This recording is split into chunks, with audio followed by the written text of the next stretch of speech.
Oil itself fell as Iran sent a new proposal for peace negotiations.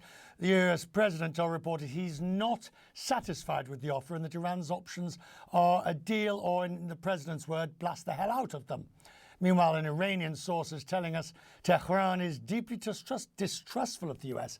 Still, it was enough to send West Texas almost 3% lower, bearing in mind this WTI versus Brent. The two sides appear to be preparing for an economic war of attrition. The US, of course, trying to cripple Iran's economy through its blockade. Sanctions have been there for years. Now they've got the blockade. And the US president says Iran's in a state of economic collapse. Still, Iran's economy has shown resilience. Store owners say they've seen some disruptions. They haven't experienced that full-scale collapse. Our domestic products haven't gone up in price, but most imported goods, yes. Those have become more expensive, about 20 to 30% more.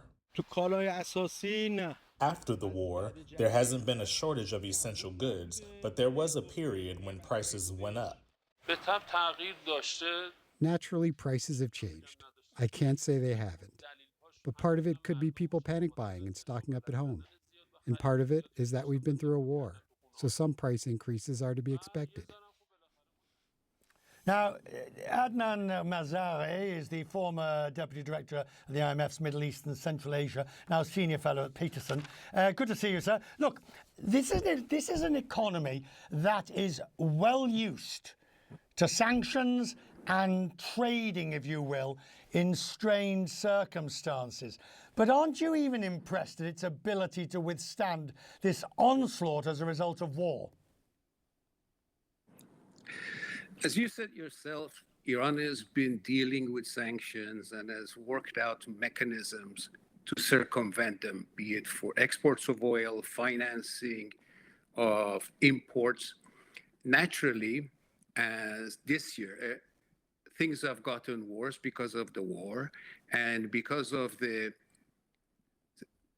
upgraded level of sanctions on Iran, especially to curtail its oil imports and use the international banking system to move their money. But there is considerable pain being created for the population. Inflation is running around 50%. But this regime in Iran has a high tolerance for the pain that the people are suffering. And also, this regime is not about to fold given the current level of economic pressures. Okay, but if they cannot export their oil because of the blockade, how long before, and I realize you've just said they're not about to collapse, but not having that revenue from oil or gas exports, how long before that takes an intolerable toll on the economy? I would say several months. The government can resort to printing money. Of course, that will raise inflation. The most pernicious impact of sanctions will be coming through the exchange rate. In the past 2 weeks alone, the exchange rate has depreciated by 20% and it's passing on to the prices.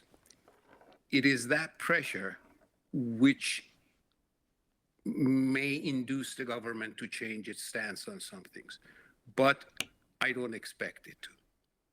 If it doesn't change its stance and the US continue, I mean, this stalemate scenario that we are in becomes very difficult to see how it plays out ultimately. But arguably, whilst we've got oil at 100 and whatever it is a barrel, the damage into the global economy just keeps perpetuating.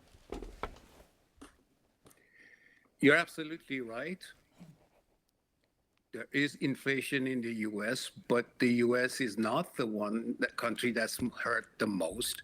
European countries, East Asian countries are being hurt considerably, where one particular issue that is worrisome is the decline in the exports of petrochemicals, especially fertilizer, from the Persian Gulf, which is going to create difficulties for global food security.